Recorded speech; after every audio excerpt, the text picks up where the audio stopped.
siang pemirsa, dalam acara Udinus Menyapa bersama saya Alvina Jmiato Oya. Saya akan mencari tahu bagaimana sih perjalanan berbisnis dalam masa pandemi.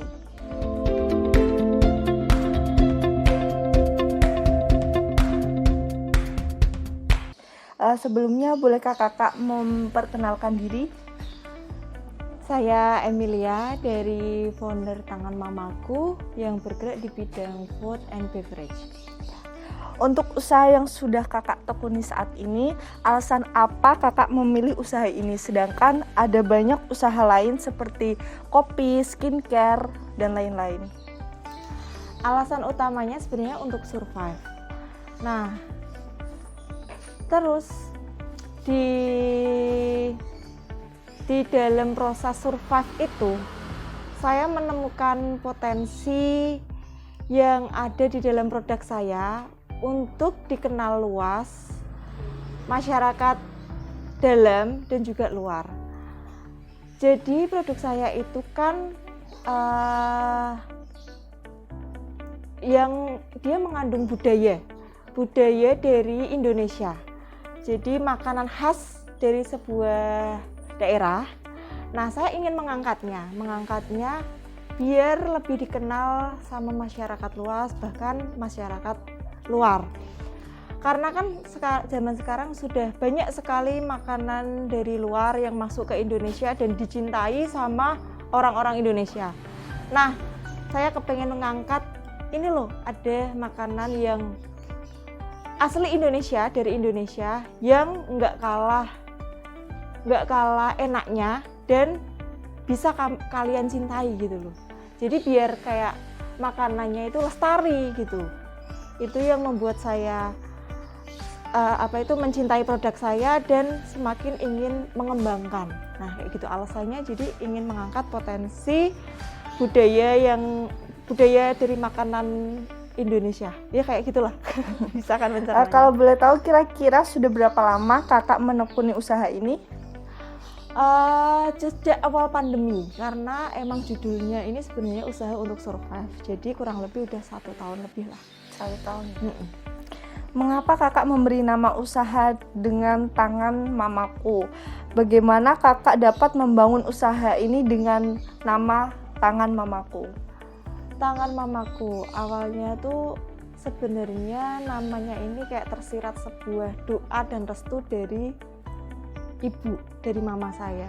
Jadi awalnya itu jadi kan produk saya nggak hanya cuman petis nih, produknya ada serundeng, ada sambal, cuman yang emang kita angkat itu petisnya, karena kalau sambal itu kan emang udah biasa. Serundeng sendiri sebenarnya juga kita pengen ngangkat, cuman karena keterbatasan tenaga sama proses pembuatannya yang lama banget dan cukup melelahkan. Jadi kita yang angkat petisnya dulu, baru nanti kalau misal udah punya pasar banyak dan punya pegawai, punya distribusi, punya dapur sendiri, kita mau ngangkat serundengnya. Nah, dulu itu ceritanya serundengnya itu yang masak mama saya. Jadi dari situlah kita berikan Tangan Mamaku, itu kayak tersirat doa dan restu dari mama. Dan juga itu sebuah kata yang simpel sih untuk mudah diingat ke telinga. Jadi kayak sebuah brand yang pelafatannya juga gampang, pengucapannya gampang, jadi orang itu mudah ingat gitu sih. Iya.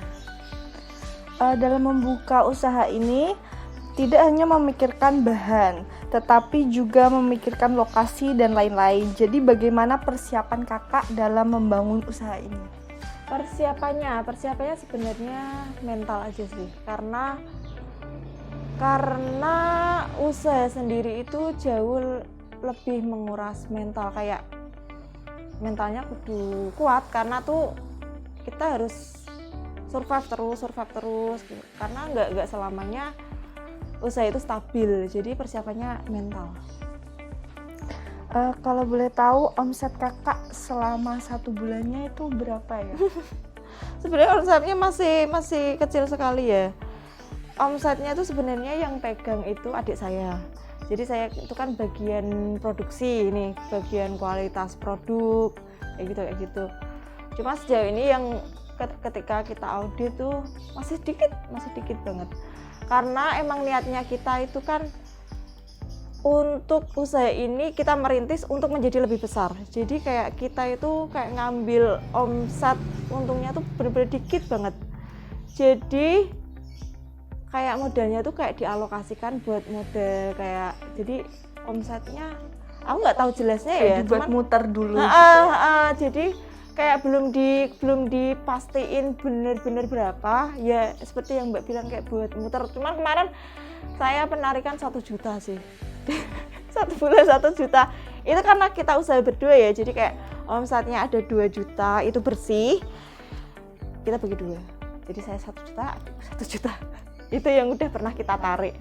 Kalau dengan omset penjualan segitu, apa strategi pemasaran yang digunakan untuk melakukan pemasaran produk ini kepada masyarakat? Sejauh ini kita pemasaran yang paling murah itu kan media digital ya. Apalagi di era modern seperti ini, digital kan yang nomor 1. Nah itu sih, jadi kita karena omsetnya masih minim juga, jadi kayak kita memanfaatkan era digital.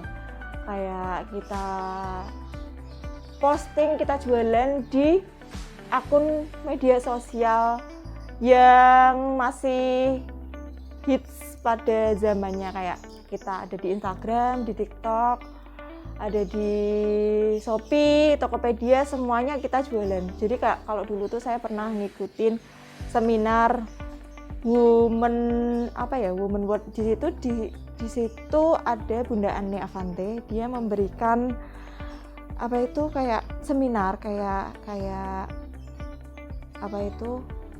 ya ngasih banyak pelajaran lah. Kalau misal kamu ingin berkembang, manfaatkan media sosial atau digital yang sudah ada. Jadi kayak kalau kita mungkin ada ya orang yang saklek, aku maunya Instagram tok.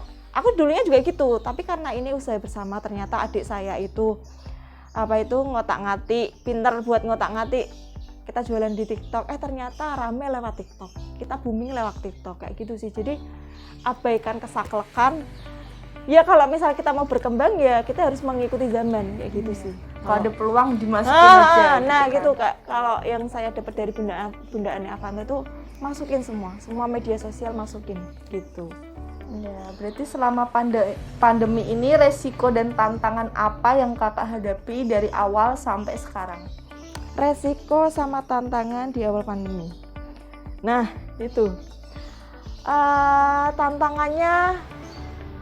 tantangannya itu kayak lebih gimana caranya ngeluarin ini produk, ngehabisin ini produk, karena pandemi kayak gini tuh kayak persentasenya penjualannya kayak seret banget gitu loh. Sekarang karena aku ngerasainnya gini, video saya itu viewersnya 1,8 juta ya, tapi tuh yang beli tuh nggak ada 5% dari viewers itu. Jadi itu bener-bener kayak pandemi ini kayak bener-bener kita kudu survive gimana caranya buat muter otak buat ngejual ini produk gitu loh, produk yang itu kayak tantangannya kayak apa itu yang Mbak sebutin tadi di era pandemi, kayak era susah kan ini kan, jadi kayak laku 1, 2 itu udah syukur banget kalau di era pandemi kayak gini. Apakah Kakak berkenan memberikan tips untuk anak muda sekarang yang sedang memulai bisnis? Kan mereka banyak anak muda mau merintis bisnis, tapi sudah kayak bingung mau kayak gimana. Buat anak muda, kalau yang mau menekuni bisnis, itu pertama abaikan gengsi. Karena anak muda zaman sekarang itu kan gengsinya tinggi ya. Nah, kedua, hemat-hemat. Walaupun saya juga nggak hemat ya.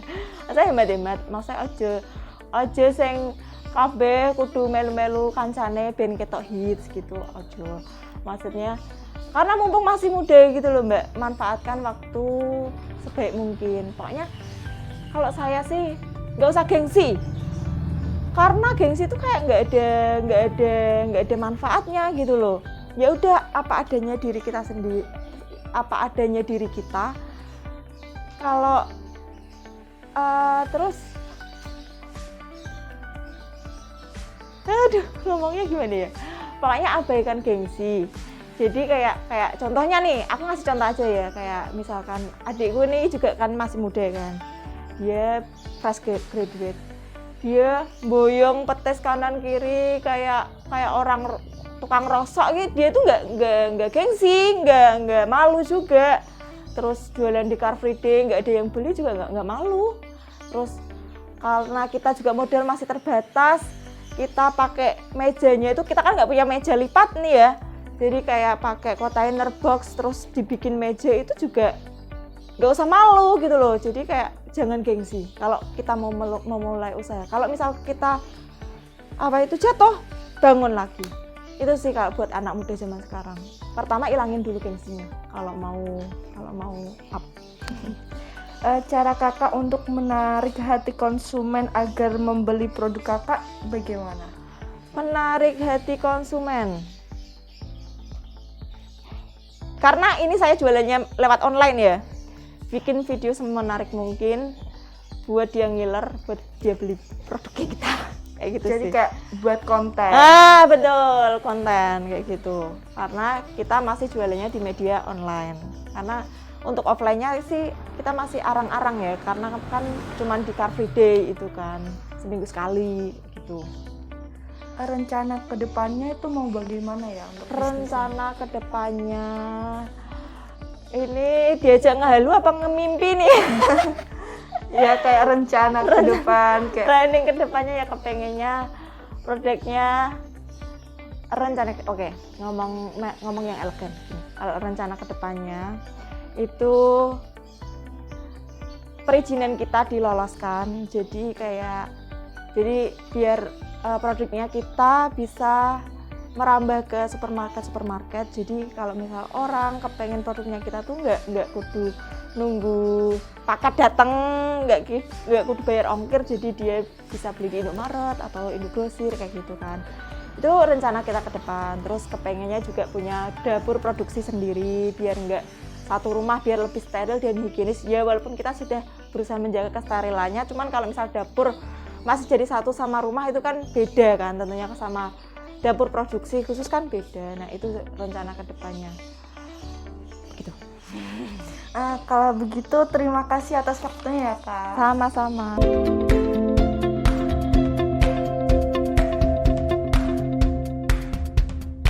Demikian talk show Udinus Menyapa kali ini. Saya Alfi pamit undur diri. Sampai jumpa di episode selanjutnya.